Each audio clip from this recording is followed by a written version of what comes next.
So I'm back with another entry in my catch-up series for the month of August with The Lost World: Jurassic Park, directed once again by Steven Spielberg, written by David Koepp, starring Jeff Goldblum, Julianne Moore, Vince Vaughn, and a bunch of other people. I was going to do this leading up to Jurassic World Rebirth last month. I thought it was a perfectly harmless take it or leave it entry in the series, but considering all the stuff that we got in between this one and Rebirth, it felt like it was kind of too little too late. It didn't do anything offensive or anything. It was mostly like an amalgamation of different things that we had seen from the other movies, similar to Terminator Dark Fate. Now the difference is between those two movies, Rebirth doesn't do the death of a certain character that we've all come to know and love. I don't really have much else to say about Rebirth other than it was perfectly fun and harmless, but the D-Rex wasn't that scary. Neither here nor there.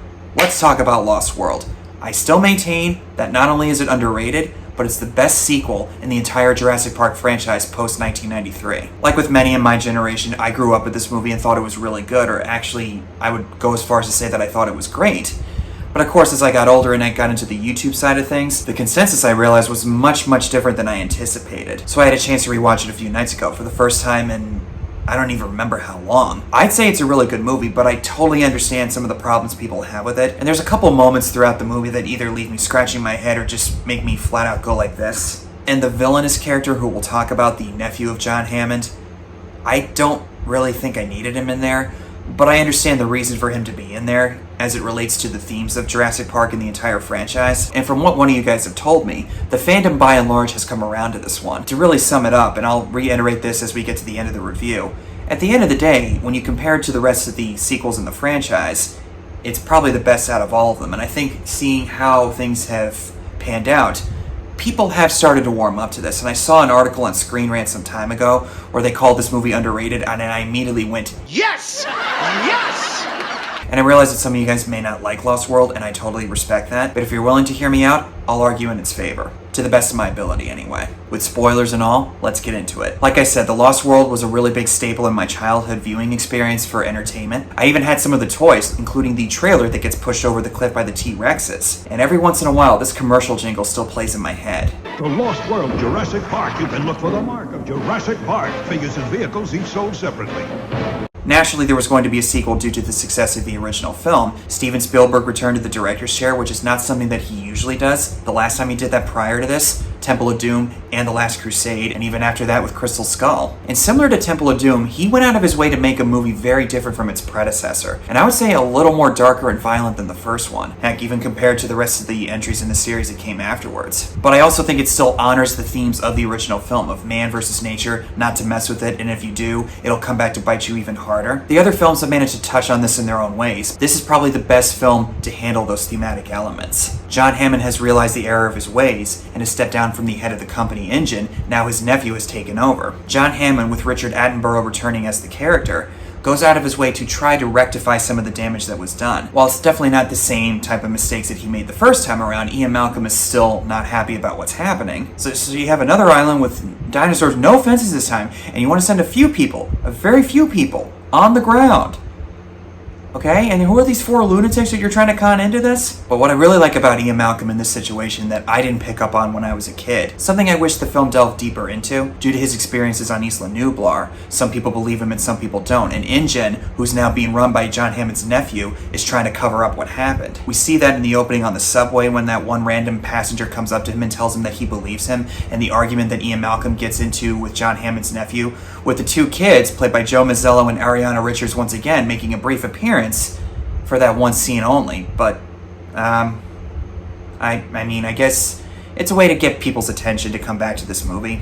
I don't know. But it's something that Jurassic Park 3 does touch on a little bit, but that's a different story for another time. Alan Grant wrote a second book after his experiences on the island, and Ian Malcolm wrote a book in a similar vein. Again, I wish the film delved deeper into this, but I do like how it plays into the themes of man versus nature. So John Hammond is trying to rectify some of the damage that was done, but he still has this sort of naivete or this idealistic view of how things are going to go down. He reveals to the audience and to Ian Malcolm that there is a Site B, Isla Sorna. Isla Sorna was the area that the dinosaurs were manufactured, and they were brought to Site A. Now it's a wildlife preservation, and he sent a team of people to observe their habitats. One of them is Julianne Moore, who plays Sarah, Ian Malcolm's girlfriend. Now, had Ian Malcolm not known this knowledge, he would never set foot anywhere near those islands ever again. But in this case, he had a legit reason to go back there, even if he knew the dangers would come with it. He knows with the good comes the bad in this situation, so he's not going to take a chance of his girlfriend surviving or not. And while it's a very limited part, I like seeing Richard Attenborough's role this time around. So Ian Malcolm embarks on this journey with Eddie and Nick, both played by Richard Schiff and Vince Vaughn.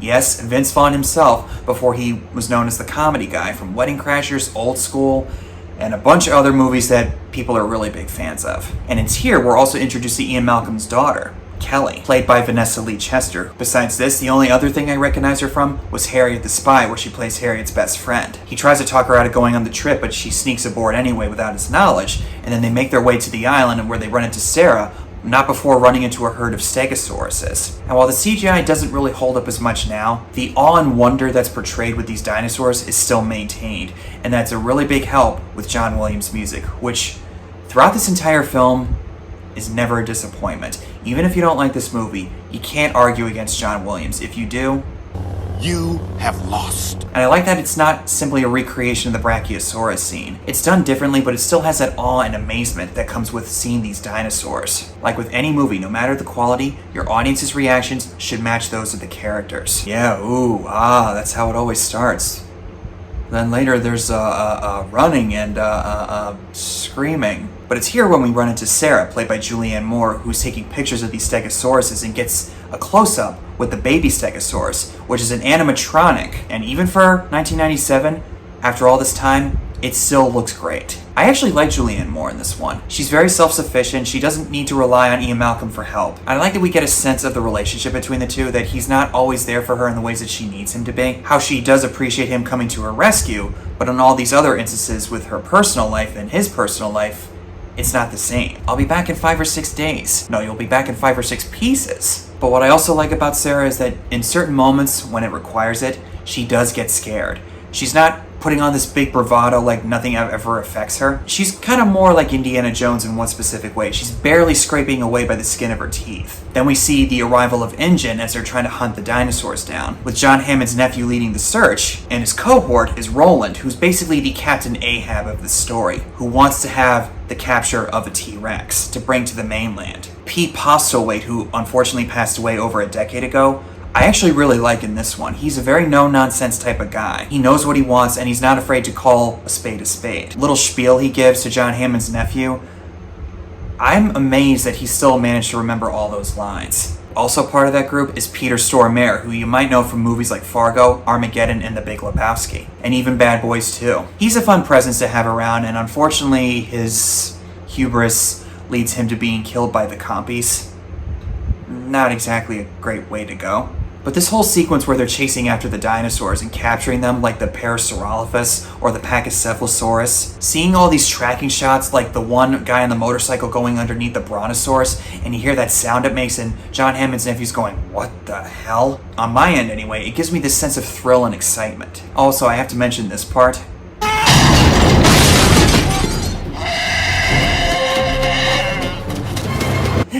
that always made me laugh. But there is a sense of sadness and some sort of brutality that comes with this whole sequence when they're taking down the Parasaurolophus and Ian and his group are looking down as they're seeing all this unfold, and it's revealed that they're all bringing these dinosaurs back to the mainland to fill this big park that John Hammond originally had in mind, but instead of making people go halfway around the world, they bring it to the United States instead. And just like in typical corporate fashion, they think this is the best way to control nature.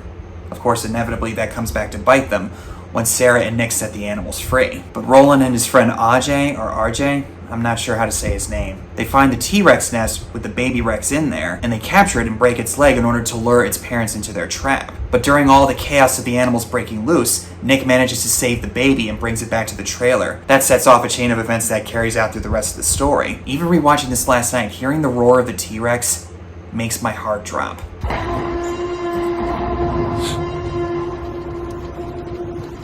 Because we as the audience know everything's now about to go south. And I think Spielberg does a really great job of building the suspense up to the reveal of the T-Rex parents. We all know what they look like, obviously, which is why in the first film they took a lot longer to reveal it. But in this one he doesn't take his time, he gets right to the point more or less. And what I also like, there's no music or ambient sound playing in the background. And the reveal of the silhouette of the one T-Rex parent, the tension is just through the stratosphere in this moment. As far as I'm concerned, this sequence involving the trailer being pushed over the cliff, I think it comes really close to matching the intensity of the T-Rex flipping the truck over in the first film. I would even say it's maybe in a way better than that one. Obviously, we were scared for those kids to be crushed in the car, but in this case, these guys are hanging over a cliff. And I think most people are not a fan of heights. I know I'm not.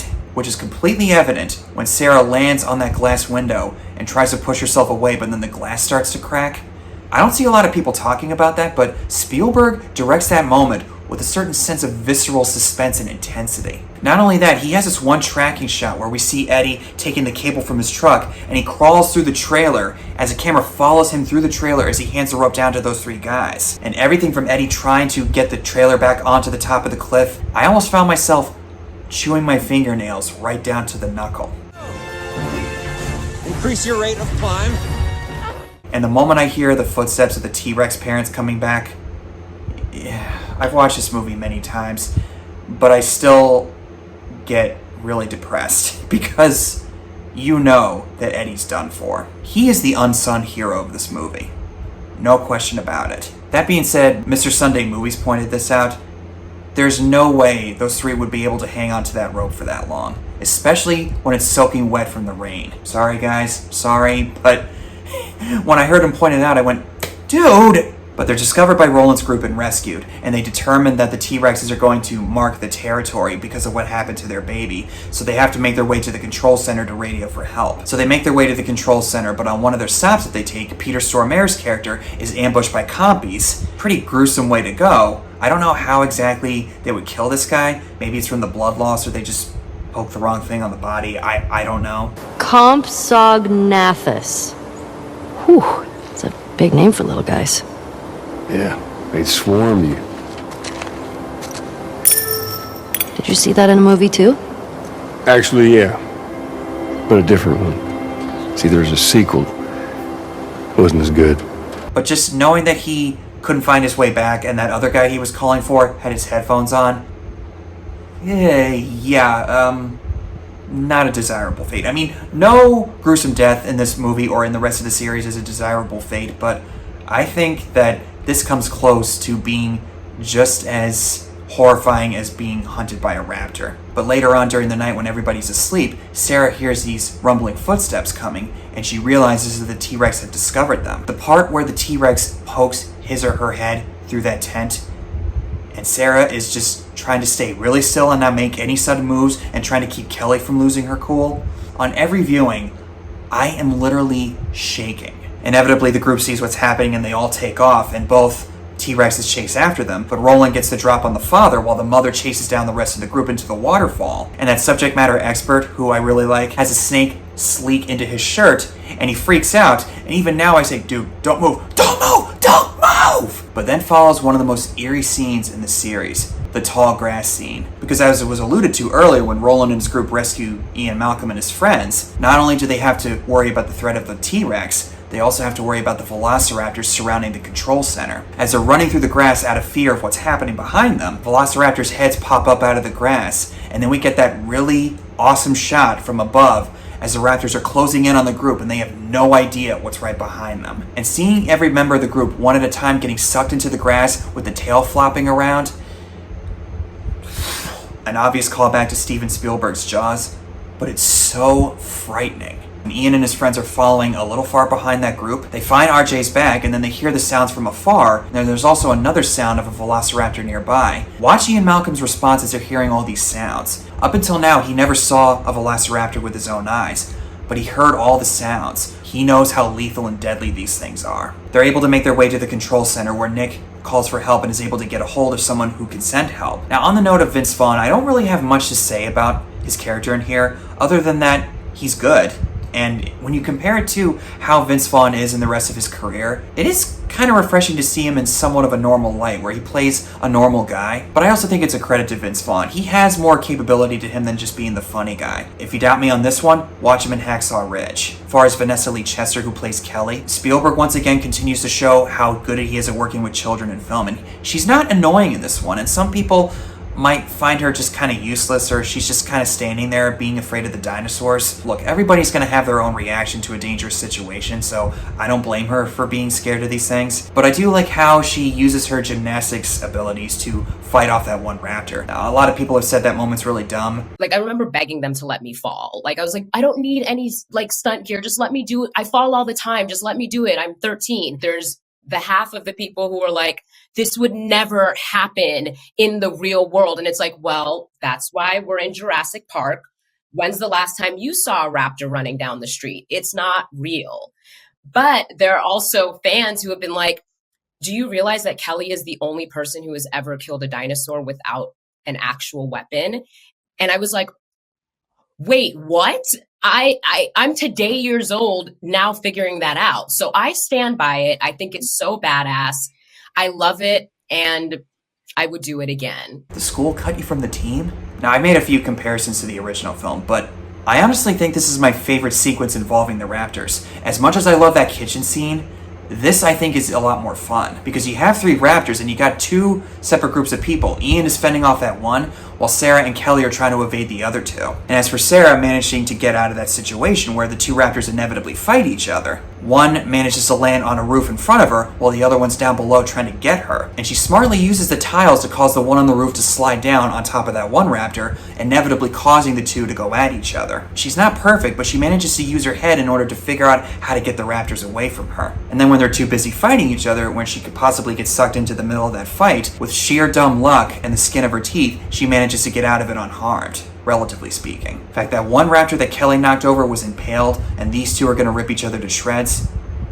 You know what? Screw all 3 of them. So inevitably they manage to get away, and we see that Roland has managed to capture the daddy T-Rex, but is feeling some sort of despondency and remorse over what has happened. Losing his friend Ajay to the raptors made him realize that maybe this whole hunt wasn't really worth it. I kind of wish there was more focus with that character, because I think there's a lot of potential that we could have dealt from him, but I do like seeing that bookend of his arc. Then we get to the infamous San Diego sequence where the movie starts to lose a lot of people. I don't have a problem with the sequence itself. I actually think it's really fun and exciting. My problem though is the build up to it, or the lack of context. Now, what I mean by that is that we knew there was going to be some sort of complex for these dinosaurs to come to, but as far as getting to that sequence where the T-Rex breaks out of the ship, there really is no build up to that, and it feels like a huge time jump occurred. I think if they had one small scene or one small moment where Sarah and Ian realized what was happening, that might have helped clear the air a little bit. Because when we see the ship coming in really fast, they're trying to reach the crew, but they hear no response, and then when they go aboard, all the crew has been killed. But there is one detail that I didn't realize that was there. I kind of knew that something was off about it, and once again, Mr. Sunday Movies pointed out. Originally, there was going to be raptors on that ship,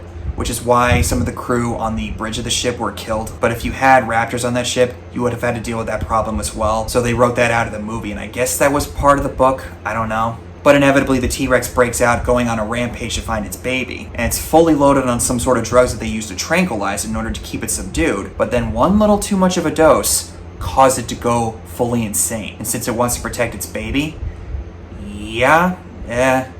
Papa Bear is not happy right now. And unfortunately, it kills a poor dog.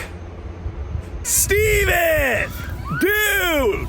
Not cool, dude! Not cool, dude! Seeing the T-Rex go through the city as everybody else is running away from it, this is almost like the closest that Spielberg will ever get to doing a Godzilla movie. And it's kind of on the nose that we see these Japanese business guys running away from the T-Rex, which I guess is a subtle nod to Godzilla, or maybe not so much of a subtle nod.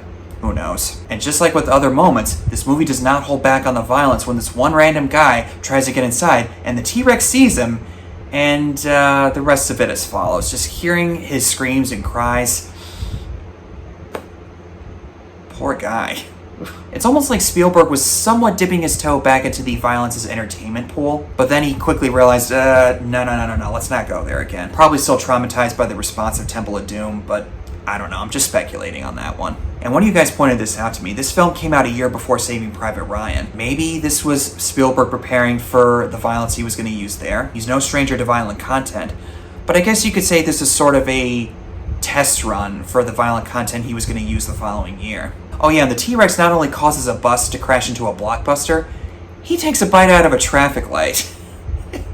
It just doesn't get any better. But Ian and Sarah manage to make their way back to the ship with the baby, and Peter Ludlow, who I kept referring to as John Hammond's nephew, tracks them down, wanting to keep the baby, but tells the National Guard of the police to shoot the adult. And throughout the movie, he's desperately trying to control the situation, thinking that he's got a good grasp on everything, just like his uncle. But just as it runs in the family, it all blows up in his face. And his last-ditch effort in order to maintain some sort of control, he tries to get his hands on the baby T-Rex. And unfortunately for him, that goes south instantly when Daddy shows up. I mean, honestly, I find this character to be pretty insufferable, and I don't really see the need for him to be in here. I mean, I know that you need some sort of villain in a Jurassic Park movie, if you do need one at all. Maybe on principle, I'm okay with a corporate head being the antagonist of a Jurassic Park movie, but it's what they do with him here. There's really not much emphasis on him as a character. He's just basically the standard archetypal bad guy who wants to control all of nature, and he just happens to be related to John Hammond, so I guess that does count for something. Oh yeah, and I should mention, he's played by Arliss Howard, who you might know as Private Cowboy in Full Metal Jacket, and the older Scott Smalls from the end of The Sandlot. Dare I say it, I actually get some sort of sick satisfaction out of seeing him get killed by the baby T-Rex. At first you think the dad's gonna kill him, but then he lets him go, and he lets his son get his first kill. The look on the dad's face speaks wonders, like he's saying, "Good job, son." And we see the interview of John Hammond talking about how important it is to preserve that island. And the transition of his monologue into that image of seeing all the dinosaurs roaming on the island with the pteranodons and the music by John Williams. You know what, as far as I'm concerned, that feels like a perfect bookend to the series. John Hammond using Ian Malcolm's words of life finding a way. It almost feels like he's now finally rectified some of the damage that's been done. So really at the end of the day, The Lost World, I would say, is the best sequel out of all the Jurassic films that came out after 1993. Unfortunately, it does get negatively compared to its predecessor, but similar to Raiders of the Lost Ark, when you have lightning in a bottle that's that successful, it's almost impossible to recreate that success. The only exceptions that I can think of with Raiders of the Lost Ark and The Last Crusade, and even all three movies in the Dark Knight trilogy, and The Lord of the Rings. Yes, guys, I'm including Dark Knight Rises. Of course, it was never going to be as good as its predecessor. That was almost impossible to live up to. But I've learned in the last couple of years to watch something for what it is. And in my experience with The Lost World, I would say it's extremely underrated, and doesn't get as much credit as I would like to see it get. It honors the themes of the original film, but also expands on it and builds on it, going as far as to what I would say is the natural next step to go as far as what would happen after the events of the first film. And Steven Spielberg, for all the problems you can have with this one, there is still some sort of sense of care that he brings into this. So that's all I have for you guys. Thank you so much for watching. Comment below and tell me what your thoughts are on this movie if you've seen it. If you like what you see, hit the like and subscribe button for more. And as always, I'll see you guys in the next one.